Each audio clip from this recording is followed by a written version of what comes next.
The waiting area at Chicago O'Hare International Airport buzzed with restless travelers. It was a damp, chilly November morning, and the air was thick with tension. Crackling announcements echoed overhead, urging passengers to check their gates, watch their belongings, and prepare for possible delays. Among the throng of families, business professionals, and students was Julia Prescott, a 30-something corporate executive. She stood at gate A17, exuding an air of superiority in her tailored gray blazer and sleek pencil skirt. Julia was the epitome of a fast-climbing professional. Her sharp green eyes darted over her phone, scanning urgent emails from colleagues. Each message was a demand for perfection, numbers crunched, presentations polished, and results delivered. Julia thrived on this pressure. After all, she wasn't just heading to Atlanta, she was on her way to a high-stakes management conference, a stepping stone to a coveted promotion. As the overhead speaker finally announced boarding for first-class passengers, Julia let out a relieved sigh. She grabbed her designer handbag and strode briskly onto the jet bridge. Inside the first-class cabin, she immediately felt a sense of relief. Wide seats, soft lighting, and complimentary champagne awaited her. She claimed seat 2A, stowed her tote, and pretended to be engrossed in her phone. But just as Julia settled in, a tall, broad-shouldered man in a crisp army uniform stepped into the cabin. His polished boots and the name patch reading D. Parker on his chest caught her attention. He scanned the rows and stopped beside her. "Excuse me, ma'am," he said with a polite nod, gesturing to seat 2B. Julia's eyes narrowed slightly, her thoughts racing. A soldier? In first class? Probably some free upgrade or discount. Her lips tightened as she forced a strained smile. She stepped aside just enough to let him pass, her posture radiating disapproval. As the man, Sergeant Daniel Parker, settled into his seat, he gave Julia another polite nod. But she turned toward the window, making it clear she had no interest in conversation. Moments later, a flight attendant approached Daniel, her face lighting up. "Thank you so much for your service, Sergeant. Please let me know if you need anything at all." Julia's jaw clenched. Of course, she thought bitterly. Everyone fawning over the uniform. Always the special treatment. She reached for her phone, pretending to scroll, but her frustration simmered. Julia prided herself on being colorblind, but moments like these brought out a darker side of her, a prejudice she rarely acknowledged. As the flight began, Julia noticed Daniel discreetly pull a photograph from his pocket. It was of a young girl, smiling brightly, a soccer ball in hand. Despite herself, Julia's curiosity got the better of her. "Cute kid," she said, her tone icy. "Your daughter?" Daniel turned toward her, his expression calm. "Yes, ma'am. That's my daughter, Kayla." Julia's smile tightened. She must be proud of her dad in uniform. "You heading home from duty?" Daniel nodded. "No, ma'am. I'm heading to Atlanta to see her." Julia's irritation bubbled over. "Must be nice to get an upgrade," she said, her voice sharp. "First class, right?" Daniel's jaw tightened, but he stayed composed. "I paid for this seat myself," he said firmly. "I'm not looking for free handouts, if that's what you're suggesting." Julia inhaled sharply, caught off guard by his response. She turned back to her phone, pretending to be uninterested, but her resentment grew. As the flight attendants served lunch, salmon or pasta with a side salad, Julia reached for a glass of Chardonnay, hoping it would calm her nerves. She noticed Daniel politely decline the complimentary wine, but the attendant offered him another warm "thank you for your service." Julia couldn't hold back anymore. "Don't you ever get tired of people fawning over you just because you wear a uniform?" she blurted out. Daniel looked at her, his brow furrowed. "I appreciate the kindness," he said evenly. "But I don't ask for special treatment." "Really?" Julia shot back. "Because it seems like everyone trips over themselves to thank you, while the rest of us work just as hard and don't get freebies or upgrades. Daniel set down his fork, his voice steady but firm. Ma'am, if it bothers you that much, I can pay for my own meal. It's not a big deal. Julia shrugged, her tone dismissive. It's not about the meal. It's about the principle. Silence fell between them, thick with unspoken tension. Julia glanced again at the photograph of Kayla. For a brief moment, she felt a flicker of guilt, but she quickly buried it. Probably another sob story about medical bills, she thought. Not everyone in a uniform is a saint. When Daniel finally spoke again, his voice was softer. I'm heading to Atlanta because my daughter has a medical condition. I'm just trying to be there for her. Julia froze, the slightest twinge of empathy creeping in. But she quickly masked it with indifference. Good for you, she muttered, focusing on her salad. The rest of the flight passed in uncomfortable silence. Julia's thoughts churned, her resentment mingling with an unease she couldn't shake. As the plane touched down in Atlanta, Julia had no idea that by the next morning, her entire perspective, and her life, would be turned upside down. A harsh encounter unfolds, but an unexpected twist changes everything. As the plane landed in Atlanta, a collective sigh of relief rippled through the cabin. The flight attendants read off the arrival gate and warned passengers of the rainy weather ahead. Julia Prescott wasted no time. Unbuckling her seatbelt, she avoided meeting Sergeant Daniel Parker's gaze as she maneuvered into the aisle, eager to distance herself from the man she had so coldly judged. While stepping off the plane, Julia caught fragments of Daniel's phone conversation. Yes, Miss Carter. I'm here. I'll be at the hospital soon. The urgency in his voice lingered at the edges of her thoughts, tugging at something deep inside her. But she shoved it aside. I have a conference to crush, she reminded herself, checking her watch. Inside the bustling terminal, Julia strode toward baggage claim, her sharp heels clicking against the tiled floor. She ignored the swirl of families reuniting, business travelers rushing, and tourists marveling at the airport and #039's grandeur. Her focus was on her phone, which buzzed with a text from her colleague. We need your updated slides by tonight. Big pitch tomorrow. Where are you? Julia typed back a brisk response, barely glancing up. As she grabbed her sleek silver suitcase from the carousel, she noticed Daniel again, this time on the far side of the baggage claim. He was on the phone, his head bowed and his posture tense. Something about his demeanor sent an unexpected pang through Julia's chest. But she shook her head. He's not my responsibility. Sliding into the back seat of her pre-booked car service, Julia gave the driver a curt instruction. To the Harborwood Hotel, please. Rain pelted the windshield as the car merged into Atlanta's infamous traffic. Julia leaned her head back and opened her laptop, trying to focus on the presentation that awaited her in less than 24 hours. Her fingers scrolled through financial figures, tweaking her storyline for the pitch.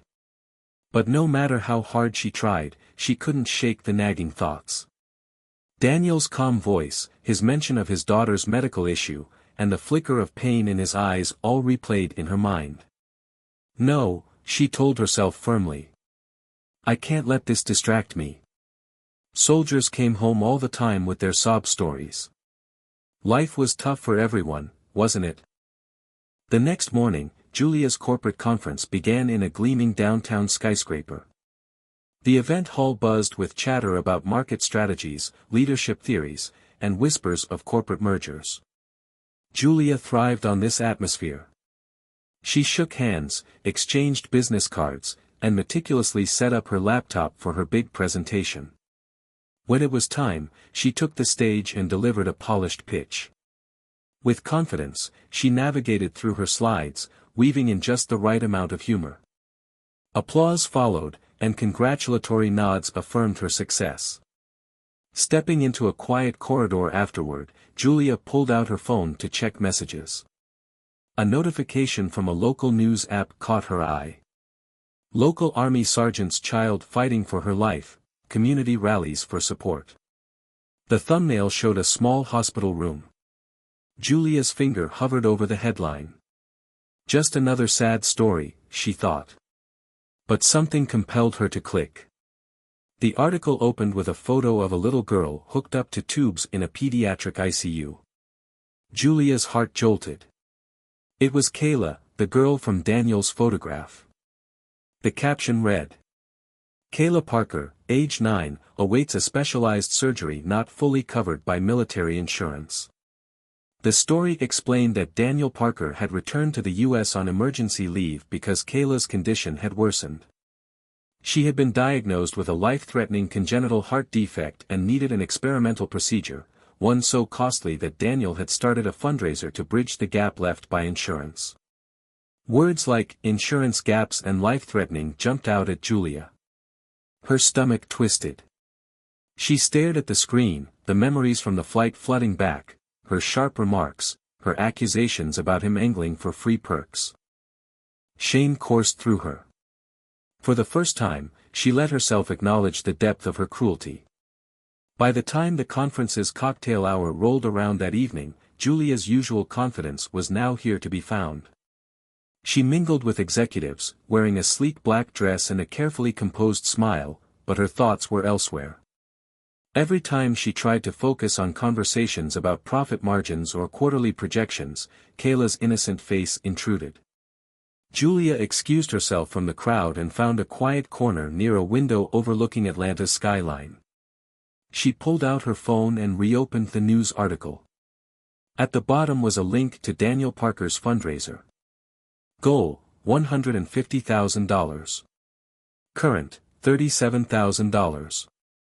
Julia scrolled through the page, reading Daniel's updates and the heartfelt messages from strangers. Most donations were small, $10, $20, $100.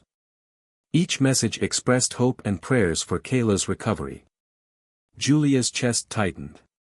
She wasn't strapped for cash, her salary and investments afforded her a comfortable lifestyle. Yet, the idea of giving a significant sum felt daunting. She had always believed that everyone should work for what they had, just as she had. But reading Daniel's words, describing the insurance gaps and Kayla's urgent need for surgery, shifted something inside her. With trembling fingers, she typed into the donation field, $10,000. She hesitated. Am I really about to do this?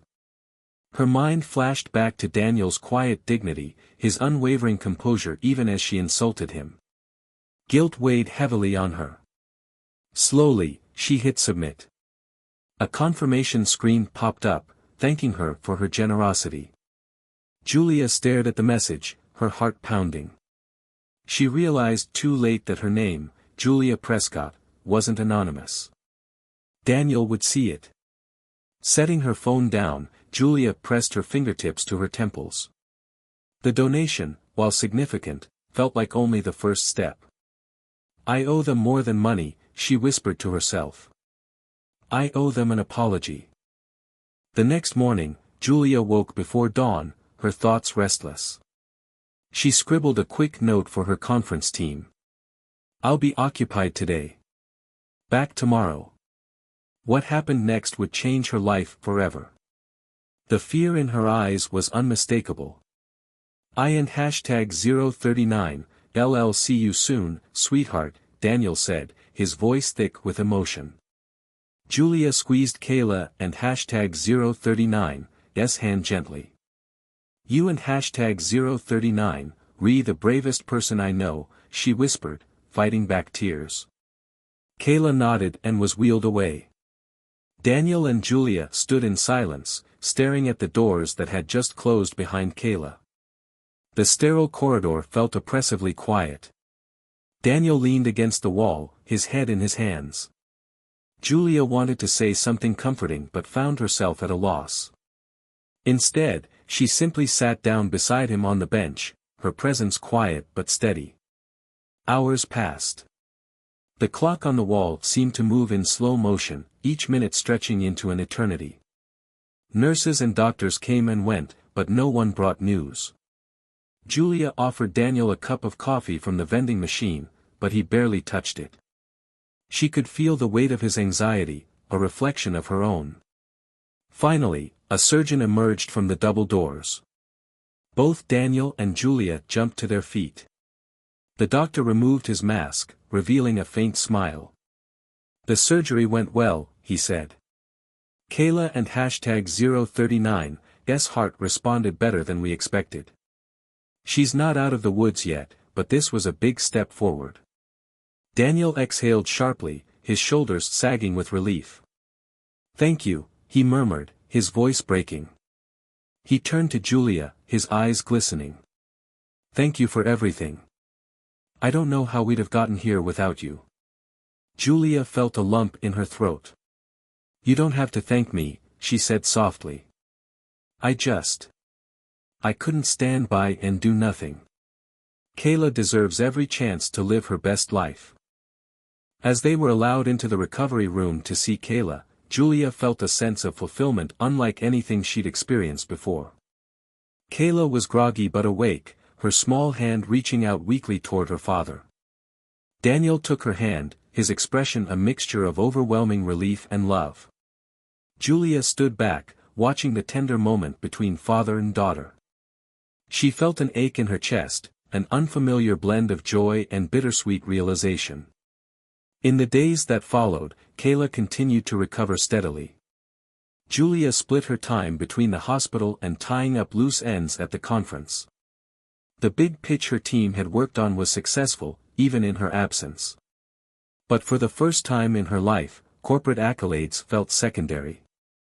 She had discovered a new sense of purpose, a desire to connect, to give, to make a difference. As Kayla grew stronger, Julia prepared to return to her life in New York. On her final day at the hospital, she stopped by Kayla's room one last time. The little girl was sitting up in bed, coloring in a book Julia had brought her. "Will you visit again?"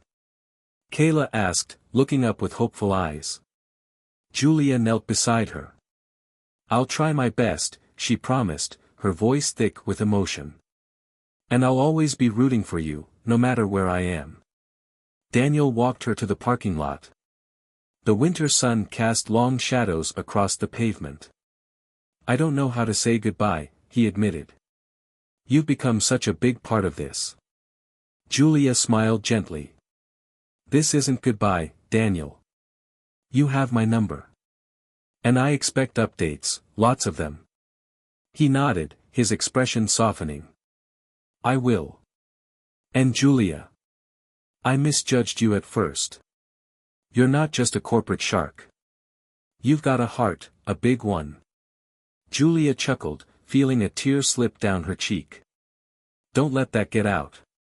It'll ruin my reputation." They both laughed, but the moment was tinged with the sadness of parting. As Julia drove away, she realized her life would never be the same. She had come to Atlanta for a conference, chasing professional validation. Instead, she found something far more profound, a connection to humanity and the realization that real success wasn't measured in accolades or profits but in the lives we touch. In the weeks and months that followed, Julia stayed in touch with Daniel and Kayla. Her donation had sparked a chain reaction of generosity, helping other families facing similar struggles. And though she returned to her high-powered job in New York, she carried with her a renewed sense of purpose, a promise to use her skills and resources not just for personal gain but to make the world a kinder, more compassionate place. Tears glittered in Julia and #039's eyes as she heard Kayla's small voice whisper, "I'll be okay, Daddy. Miss Julia says I'm strong." The child's quiet resolve nearly brought Julia to her knees, and for hours, they waited in the family lounge, Daniel, Julia, and a handful of extended relatives. The tension in the room was suffocating. Daniel clasped and unclasped his hands, pacing intermittently, while Julia sat motionless, staring at the clock and silently praying. Though she wasn't religious, she found herself reaching for any higher power that might grant Kayla another chance. At last, a surgeon appeared, looking exhausted but wearing a faint smile. "The procedure went well," he announced. We've repaired the defect, and while she'll need close monitoring, the prognosis is cautiously optimistic. A collective sigh of relief swept through the room. Daniel buried his face in his hands, his shoulders shaking with sobs of gratitude. Julia felt tears spill down her cheeks, an overwhelming mix of relief and awe. Gently, she touched Daniel's arm. He looked up, teary-eyed, and surprised them both by pulling her into a brief but heartfelt hug. In the days that followed, Kayla's recovery was a roller coaster. Pain management, follow-up scans, and physical therapy filled their days. Julia became a fixture at the hospital, reading bedtime stories to Kayla while Daniel grabbed coffee or consulted with the medical staff. One day, as she arrived with a new set of pajamas, Kayla grinned and declared, "You're the coolest grown-up friend ever." That simple label warmed Julia's heart more than any corporate accolade ever could. Meanwhile, news outlets continued to cover Kayla's story, sparking discussions about the challenges military families face with medical insurance. Julia even appeared in a short interview alongside Daniel, describing the outpouring of support for Kayla and the relentless effort to secure her care. While some speculated about a possible romantic connection between the two, the truth was simpler, and more profound. Their bond had grown from shared humanity, respect, and a commitment to doing right by Kayla. For Julia, this journey was about more than Kayla's survival. It became a turning point in her own life.